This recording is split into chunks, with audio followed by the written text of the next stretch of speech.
Rusia nagih janji. Hari terakhir sebelum pulang. Udara pagi di sebuah kota kecil di Indonesia terasa hangat, kontras dengan apa yang sedang dirasakan Ardi. Pemuda berusia 25 tahun itu duduk di teras rumah sederhana milik orang tuanya, menatap jalan yang masih sepi. Secangkir kopi di meja sudah dingin, tapi ia tidak berniat menyentuhnya. Dari wajahnya, jelas terlihat bahwa pikirannya sedang jauh melayang. Ardi baru saja menyelesaikan masa kontrak kerjanya di Rusia, sebuah pengalaman yang awalnya tidak pernah ia bayangkan. Bertahun-tahun ia bekerja di sana, merantau, meninggalkan tanah kelahirannya demi mencari kehidupan yang lebih baik. Di negeri asing itulah ia bertemu dengan seorang perempuan Rusia bernama Katya yang perlahan-lahan mengubah hidupnya. Kini, setelah ia kembali ke Indonesia, kenangan bersama Katya terus menghantui pikirannya. Seharusnya ia merasa lega bisa pulang, berkumpul kembali dengan keluarga, tapi yang ada justru rasa hampa. Ardi, kenapa bengong aja dari tadi? Suara ibunya memecah lamunannya. Seorang wanita paruh baya keluar dari dalam rumah sambil membawa piring berisi pisang goreng hangat. Ardi menoleh, tersenyum tipis. Enggak, Bu. Lagi mikir aja. Mikir apa? Tentang kerjaan lagi. Ardi menggeleng pelan. Ia tidak mungkin langsung mengakui bahwa pikirannya sedang penuh dengan sosok Katya. Sejak pulang seminggu lalu, ia mencoba menyesuaikan diri lagi dengan kehidupan di kampung. Namun, setiap kali malam datang, bayangan terakhirnya bersama Katya muncul begitu jelas. Suasana salju yang dingin, wajah Katya yang penuh air mata, dan suara lirihnya saat menagih janji. Kamu janji bakal balik lagi, kan? Kalimat itu terus berputar di kepalanya. Ardi sebenarnya tidak berencana untuk jatuh cinta saat di Rusia. Awalnya ia hanya ingin bekerja, menabung, lalu pulang. Tapi pertemuannya dengan Katya di sebuah toko kecil dekat apartemen tempatnya tinggal mengubah segalanya. Katya yang ramah, ceria, dan penuh perhatian membuatnya merasa tidak sendirian di negeri asing. Dari sekadar teman ngobrol, hubungan itu perlahan berkembang menjadi sesuatu yang lebih dalam. Namun, waktu tidak pernah berpihak pada mereka. Ketika masa kontrak kerja Ardi berakhir, ia harus pulang. Katya memintanya untuk bertemu sekali lagi di hari terakhir. Mereka bertemu di sebuah kafe kecil, berbincang lama, sebelum akhirnya perpisahan itu tak terelakkan. Katya menangis sambil menggenggam tangan Ardi erat. Aku takut kamu gak bakal balik lagi, katanya saat itu. Aku janji, aku bakal balik, jawab Ardi dengan suara bergetar.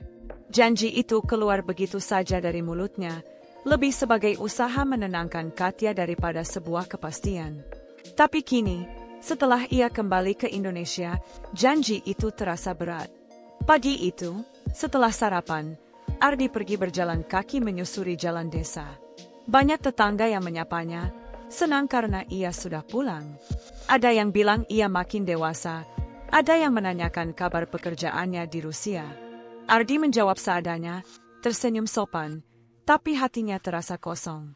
Ia tiba di sebuah sawah yang terbentang luas di pinggir desa. Pemandangan itu begitu berbeda dengan kota Moskow yang penuh gedung tinggi dan salju. Angin bertiup pelan, menggerakkan batang padi yang hijau. Seharusnya pemandangan ini membuatnya tenang, tapi justru membuatnya sadar bahwa ia benar-benar jauh dari Katya. Sore harinya, seorang teman lama, Rian, datang ke rumahnya.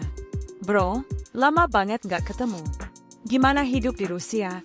Tanya Rian sambil menepuk bahunya. Ardi tersenyum kecil. Lumayan, banyak pengalaman baru. Cewek sana cantik-cantik ya, canda Rian. Ardi hanya tertawa hambar, tidak berniat bercerita lebih banyak. Ia tahu kalau ia mulai membicarakan Katya, perasaannya akan semakin kacau. Tapi Rian bisa melihat ada sesuatu yang Ardi sembunyikan. Malam itu, setelah semua orang di rumah tertidur, Ardi duduk sendirian di kamarnya. Ia membuka ponselnya, melihat pesan terakhir dari Katya yang belum ia balas. Pesan itu dikirim sehari setelah ia tiba di Indonesia. Ardi, apa kamu baik-baik saja di rumah? Aku kangen kamu. Ardi menatap layar lama sekali. Jari-jarinya bergerak, mengetik balasan, lalu menghapusnya lagi. Ia takut memberi harapan palsu. Ia takut Katya semakin sakit hati jika tahu bahwa ia mungkin tidak bisa kembali ke Rusia dalam waktu dekat. Namun, rasa rindunya tak bisa dibendung. Ia membuka galeri ponselnya, melihat foto-foto mereka berdua. Ada foto saat mereka berjalan di Red Square, tertawa bersama di musim panas, juga foto Katya yang diam-diam memotret Ardi saat sedang makan. Semua kenangan itu membuat dadanya sesak. Di tengah kebimbangannya, Ardi teringat kata-kata ayahnya beberapa hari lalu. Di sini banyak yang butuh kamu, Di. Jangan cuma mikirin hidup di luar negeri. Kamu harus bisa bangun masa depan di sini. Kata-kata itu membuat Ardi semakin bingung. Ia terjebak di antara dua dunia, keluarganya di Indonesia yang membutuhkan kehadirannya, dan cintanya di Rusia yang menagih janji. Hari-hari berikutnya tidak banyak berubah. Ardi mencoba membantu orang tuanya di sawah, ikut kegiatan desa, bahkan melamar beberapa pekerjaan. Tapi setiap kali malam tiba, pikirannya selalu kembali pada Katya. Suatu malam, ia akhirnya memberanikan diri untuk membalas pesan Katya. Aku baik-baik saja. Maaf baru balas. Aku juga kangen kamu. Tidak lama kemudian, Katya membalas dengan cepat. Aku senang mendengarnya. Aku masih menunggu kamu. Kamu janji akan kembali, kan? Ardi menatap layar ponselnya lama sekali. Pertanyaan itu seperti menghantam jantungnya.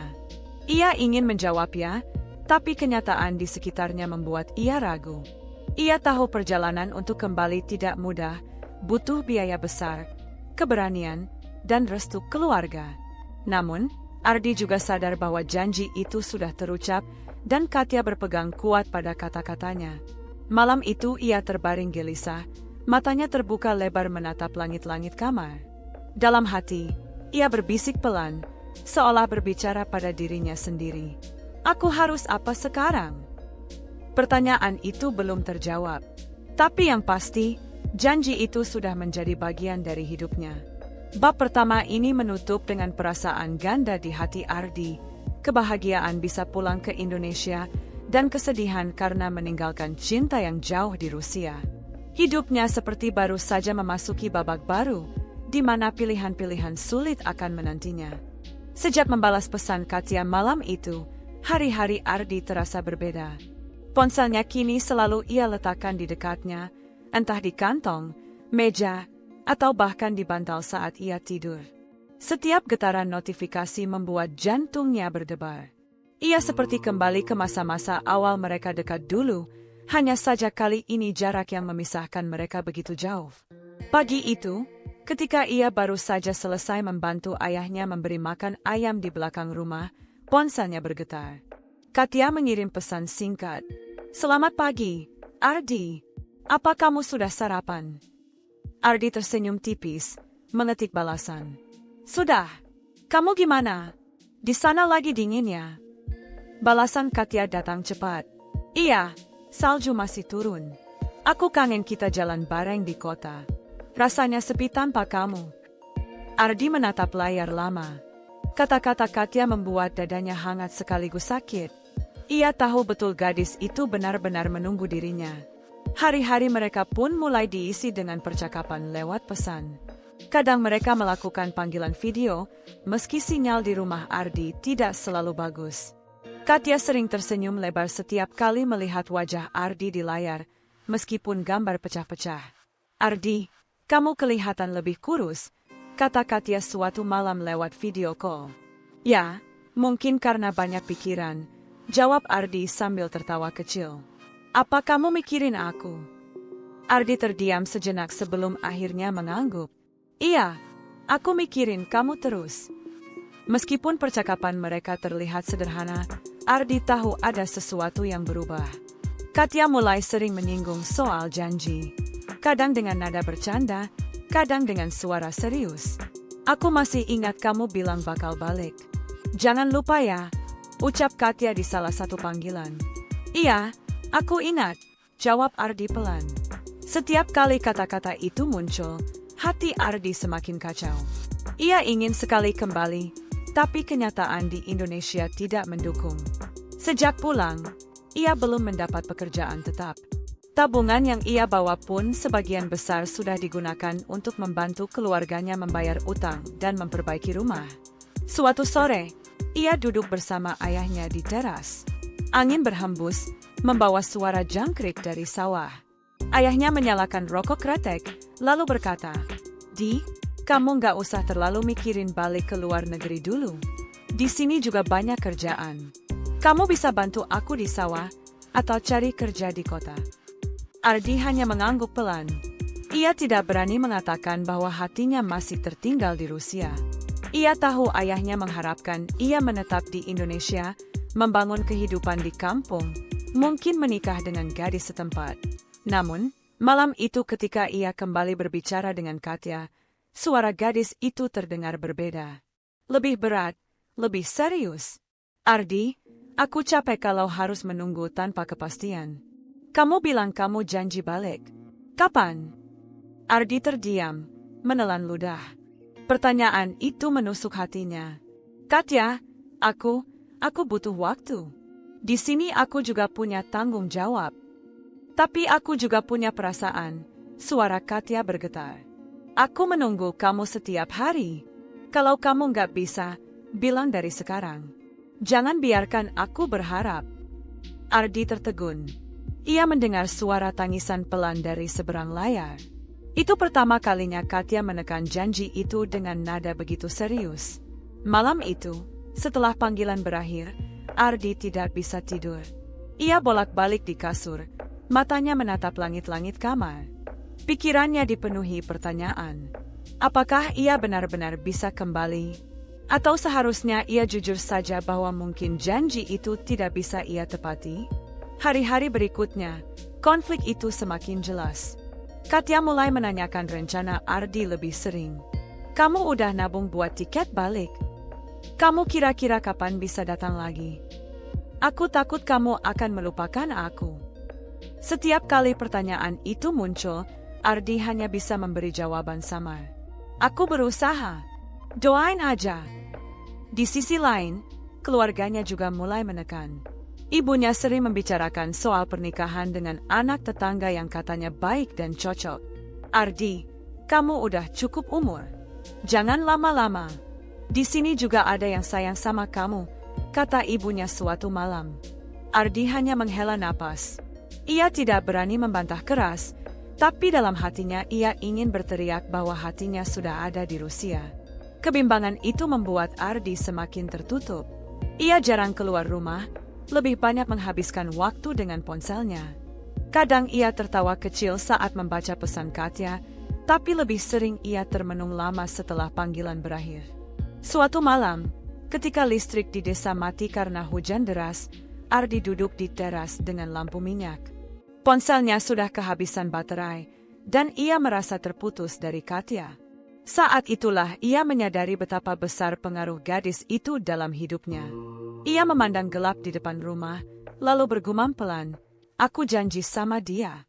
Tapi sanggup nggak aku tepati?" Esok harinya, Katya mengirim pesan panjang. "Ardi, aku nggak mau jadi beban buat kamu. Tapi aku juga nggak bisa terus menunggu tanpa kepastian. Kalau kamu benar sayang sama aku, tunjukkan. Aku cuma butuh tahu kamu serius." Pesan itu membuat Ardi semakin tertekan. Ia ingin membalas dengan kata-kata manis, tapi hatinya menolak. Ia tidak mau memberi harapan palsu. Hari itu, ia berjalan ke sawah seorang diri, duduk di pematang sambil menatap langit. Semua kenangan bersama Katya kembali muncul, tawa mereka, pelukan hangat di tengah salju, dan terutama tatapan matanya saat menagih janji. Ardi menutup wajah dengan kedua tangannya. Air matanya jatuh tanpa bisa ia tahan. Ia merasa terjebak dalam pilihan yang sama-sama sulit. Jika ia memilih kembali ke Rusia, keluarganya mungkin kecewa. Jika ia tetap di Indonesia, Katya akan hancur. Hari-hari Ardi mulai terasa berat. Setiap kali ponselnya berbunyi, ia merasa gugup, takut itu pesan dari Katya yang lagi-lagi menyinggung soal janji. Di satu sisi ia kangen berbicara dengan Katya, mendengar suaranya, melihat senyumnya. Tapi di sisi lain, setiap percakapan seolah jadi tekanan baru yang membuat kepalanya pusing. Siang itu, ketika ia sedang duduk di depan rumah sambil memperbaiki motor tua milik ayahnya, ponselnya bergetar. Nama Katya muncul di layar. Ardi sempat ragu untuk mengangkat, tapi akhirnya ia tekan tombol hijau. Ardi, suara Katya terdengar lembut, tapi ada nada cemas di dalamnya. Iya, Katya, apa kabar? Aku baik, tapi aku nggak bisa berhenti mikirin kamu. Aku kangen banget. Ardi terdiam sejenak, lalu menjawab pelan, aku juga kangen kamu.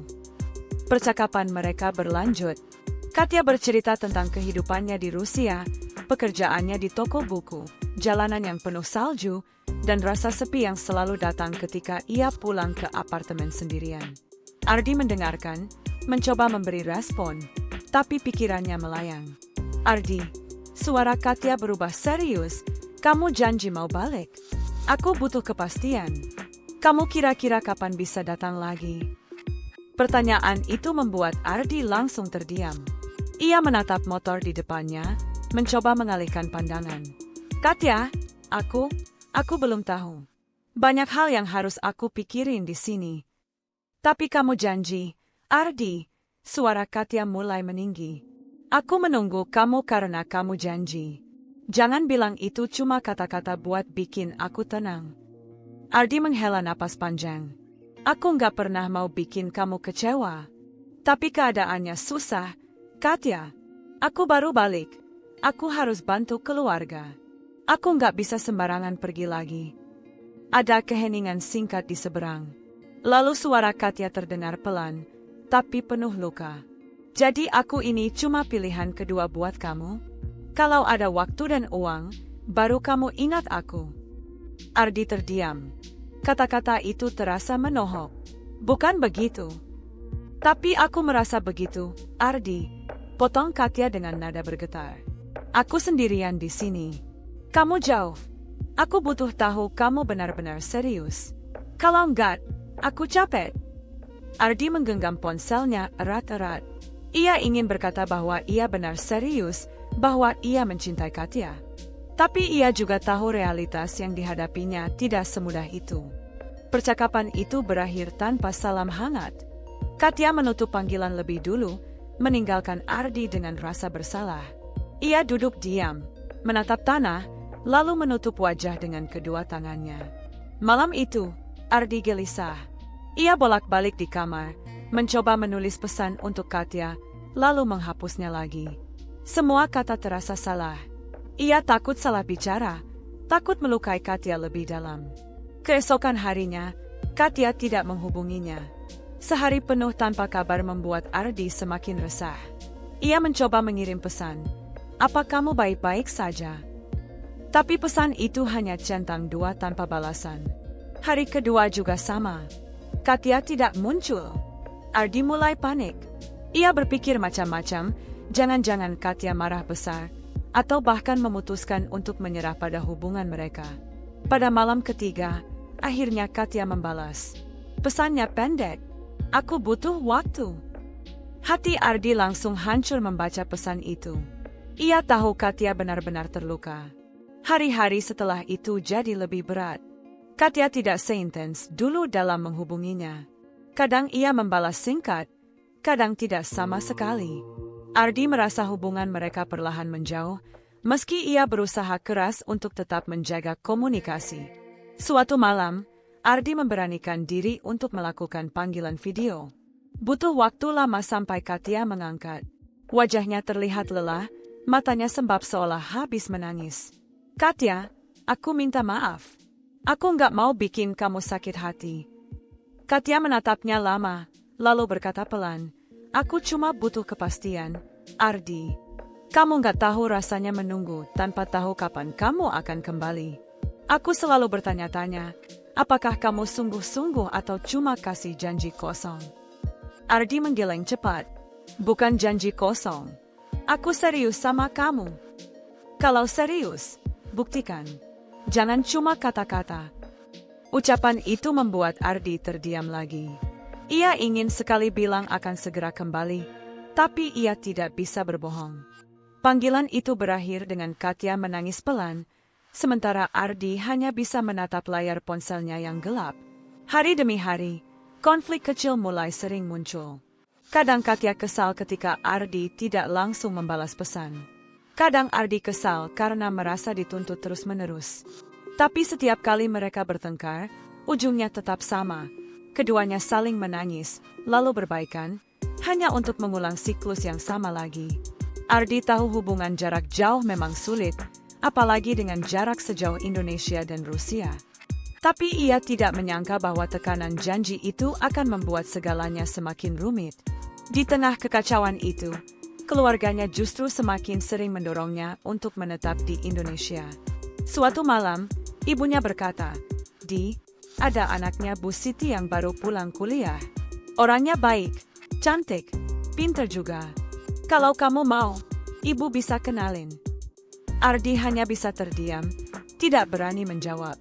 Dalam hatinya ia menolak keras, tapi ia tahu ibunya bermaksud baik.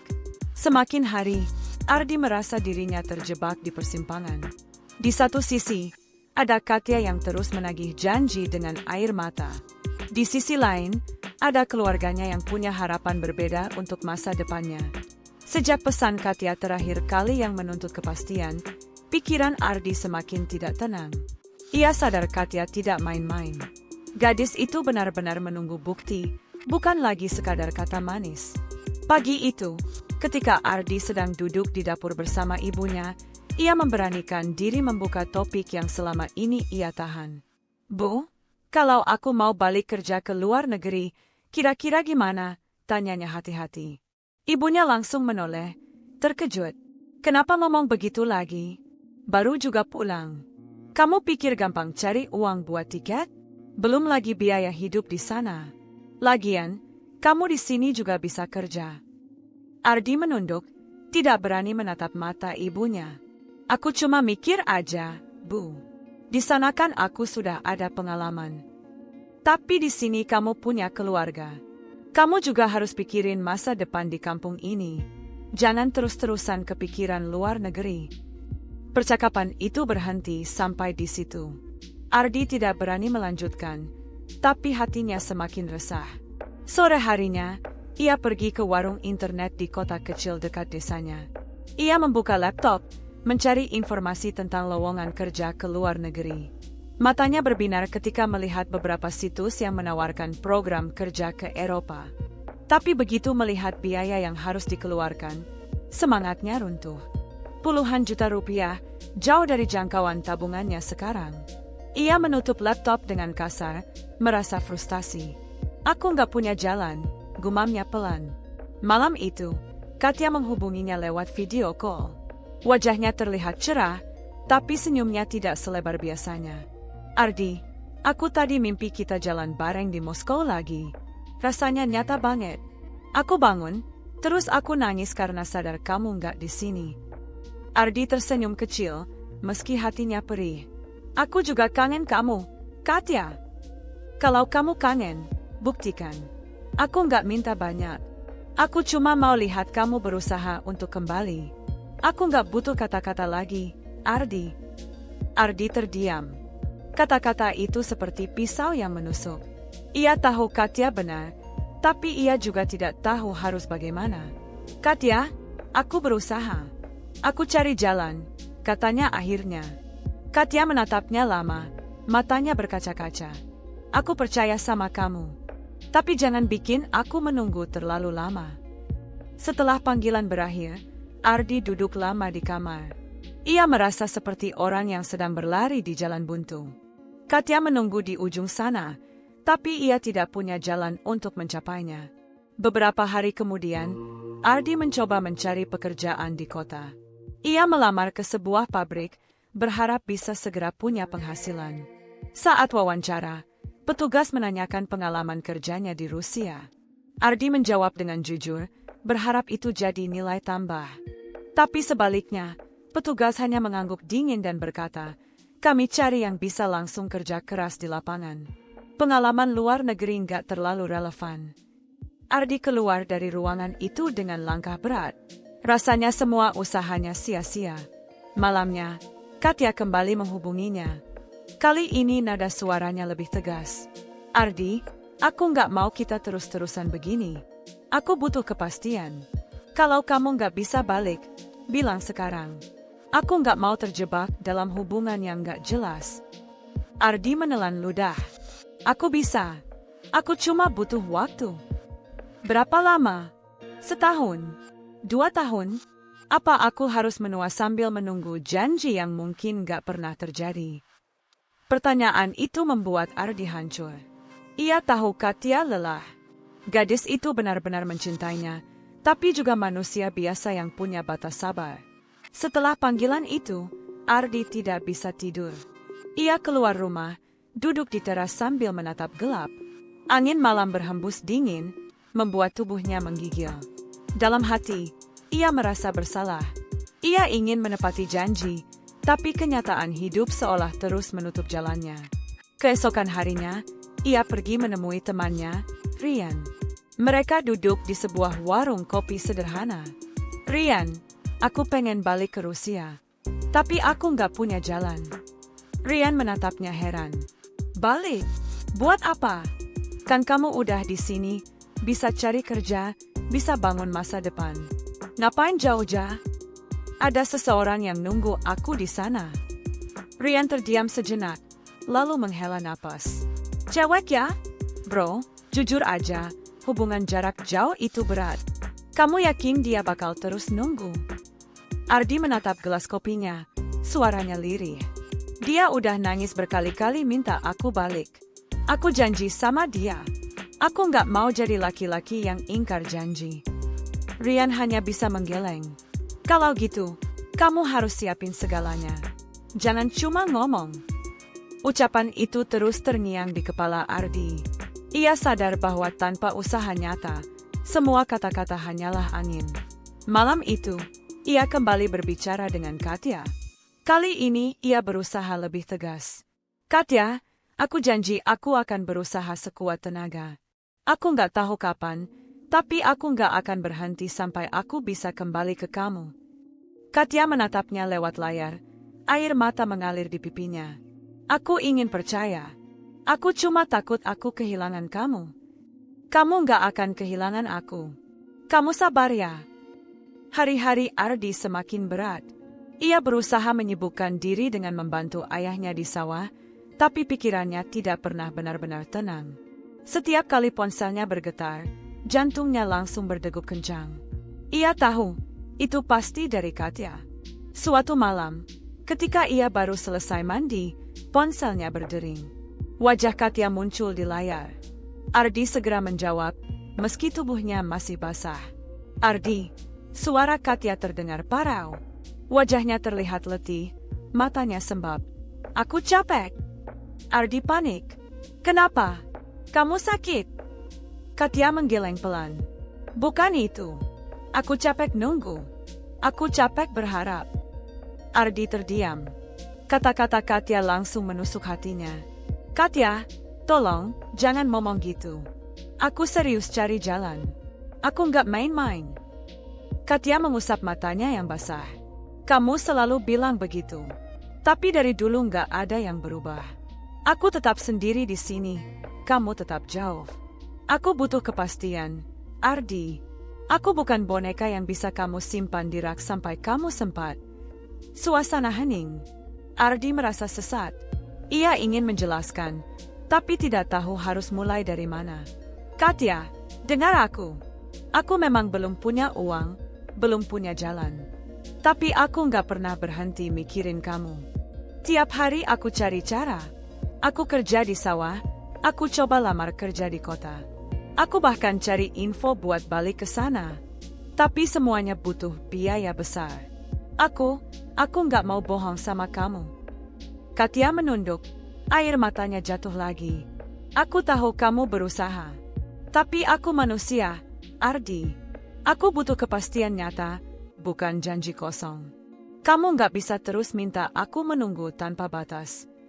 Ardi menggenggam rambutnya, frustrasi. Aku nggak minta kamu nunggu selamanya. Aku cuma butuh sedikit waktu lagi. Berapa lama? Suara Katya meninggi. Setahun, 2 tahun, 10 tahun. Kamu sendiri nggak tahu. Jadi bagaimana aku bisa percaya? Ardi terdiam, wajahnya memucat. Ia sadar, Katya benar. Ia memang tidak punya jawaban pasti. Katya menatapnya tajam. Kalau kamu nggak bisa kasih kepastian, lebih baik kita akhiri saja. Perkataan itu seperti palu menghantam dada Ardi. Jangan, Katya, jangan bilang gitu. Aku nggak sanggup kehilangan kamu. Katya mengusap pipinya dengan kasar. Aku juga nggak mau kehilangan kamu. Tapi aku nggak bisa terus disiksa dengan ketidakpastian. Aku ingin hidup, Ardi. Aku ingin punya masa depan. Kalau kamu nggak bisa ada di sini, bagaimana aku bisa melangkah? Ardi ingin berteriak, tapi suaranya tercekat. Aku akan temukan cara. Aku janji. Katya memandangnya lama. Aku sudah dengar itu ratusan kali. Aku nggak mau dengar lagi. Sambungan video call terputus. Ardi menatap layar ponselnya yang gelap. Ia mencoba menelepon balik, tapi Katya tidak menjawab. Malam itu, Ardi tidak tidur sama sekali. Ia duduk di lantai kamar, kepalanya menempel di dinding. Tangannya gemetar, hatinya terasa hancur. Ia takut kehilangan Katya. Namun ia juga sadar, ia benar-benar tidak punya jawaban. Keesokan harinya, Ardi berusaha menghubungi Katya lagi. Pesannya tidak dibalas. Teleponnya tidak diangkat. Ia merasa seperti ditinggalkan di tengah jalan. Ibunya melihat wajah Ardi yang murung di meja makan. Kamu kenapa? Mukamu pucat begitu. Ardi hanya menggeleng. Nggak apa-apa, Bu. Ibunya menatap curiga. Ini pasti gara-gara cewek bule itu, kan? Ardi tidak menjawab. Ibunya menghela napas panjang. Nak, kamu harus belajar ikhlas. Hidup itu nggak selalu sesuai mau kita. Kalau dia jodohmu, pasti ada jalan. Tapi kalau tidak, jangan sampai kamu hancur. Ucapan itu membuat Ardi makin sesat. Ia ingin menjelaskan pada ibunya betapa pentingnya Katya, tapi ia tahu ibunya tidak akan mengerti. Siang harinya, ia pergi ke warnet lagi. Ia menatap layar kosong, berpikir keras. Ia bahkan sempat mencari pinjaman online, tapi angka bunga yang muncul membuatnya mundur. Kalau aku nekat, aku malah tambah tenggelam, gumamnya. Hari berganti hari. Katya masih tidak membalas pesannya. Ardi merasa dunia runtuh. Ia mencoba menghibur diri dengan bekerja lebih keras di sawah, tapi setiap kali melihat langit sore, wajah Katya muncul di pikirannya.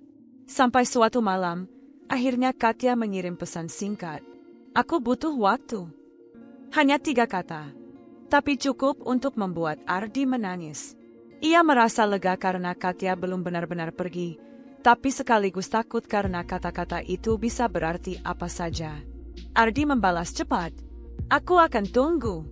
Tolong jangan tinggalkan aku. Tidak ada balasan lagi. Malam itu, Ardi kembali duduk di teras rumah. Ia menatap bulan, matanya basah. Ia sadar, hubungan mereka sudah berada di ujung tanduk. Sekali saja Katya menyerah, semuanya akan berakhir. Dalam hati, Ardi bertekad lebih keras. Ia tidak boleh diam. Ia harus menemukan cara, apapun itu, untuk membuktikan pada Katya bahwa ia serius. Walau berat, walau penuh rintangan, ia tahu satu hal pasti, ia tidak ingin kehilangan gadis Rusia yang sudah membuatnya berjanji di bawah salju bertahun-tahun lalu. Hari-hari berikutnya terasa panjang bagi Ardi. Katya masih jarang membalas pesan. Kadang hanya menjawab singkat, kadang tidak menjawab sama sekali. Setiap kali ponselnya berbunyi, Ardi berdebar, berharap itu dari Katya. Namun, lebih sering harapannya pupus. Di rumah, Ardi semakin murung. Ibunya beberapa kali menegur. Jangan terus begitu, Nak. Kamu harus bangkit. Hidupmu masih panjang. Ardi hanya mengangguk, tapi hatinya tetap kosong. Suatu sore, ketika ia sedang duduk di sawah setelah membantu ayahnya, ponselnya bergetar. Nama Katya muncul di layar. Ardi buru-buru menjawab. Katya, Akhirnya kamu telepon. Wajah Katya muncul di layar. Matanya sembab, tapi senyumnya kecil. Aku nggak bisa terus-terusan marah. Aku kangen kamu. Ardi merasa dadanya lega. Aku juga kangen kamu. Aku tiap hari mikirin kamu. Katya menghela napas. Ardi, aku nggak mau bikin kamu tambah terbebani. Aku cuma ingin tahu satu hal. Kamu benar-benar niat balik, atau semua ini cuma mimpi? Ardi terdiam lama. Angin sawah berembus pelan. Suara jangkrik terdengar dari kejauhan. Ia tahu, ini saatnya berkata jujur, tanpa janji kosong. Katya, aku ingin balik. Aku sungguh ingin ada di samping kamu lagi. Tapi kenyataannya, aku belum punya jalan. Aku nggak tahu kapan bisa ke sana. Kalau aku terus janji, aku takut aku bohong. Dan aku nggak mau bohong sama kamu. Katya menunduk, air matanya jatuh lagi. Jadi bagaimana dengan kita? Ardi menelan ludah. Aku ingin kamu tetap di sisiku, meski jauh. Aku akan terus cari jalan. Tapi kalau kamu lelah menunggu, aku nggak bisa memaksa. Aku cuma bisa bilang aku cinta kamu. Suasana hening. Katya menutup wajah dengan kedua tangannya. Kamu tahu nggak betapa beratnya mendengar itu? Aku cinta kamu, tapi aku juga nggak bisa hidup hanya dengan kata-kata. Aku ingin lihat kamu nyata di sini. Ardi merasakan hatinya diremas. Ia ingin terbang saat itu juga, tapi ia tahu itu mustahil. Aku ngerti, Katya. Aku nggak mau bikin kamu menderita.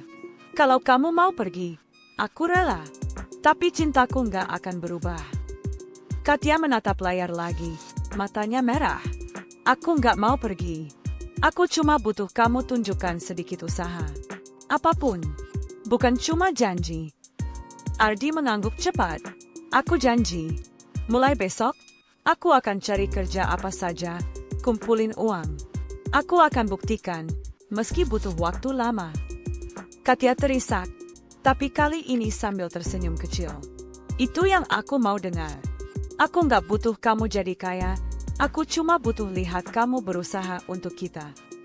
Percakapan itu menutup malam dengan harapan baru. Ardi merasa sedikit lega, meski jalan di depannya tetap berat. Beberapa minggu kemudian, Ardi diterima kerja di sebuah toko bahan bangunan di kota.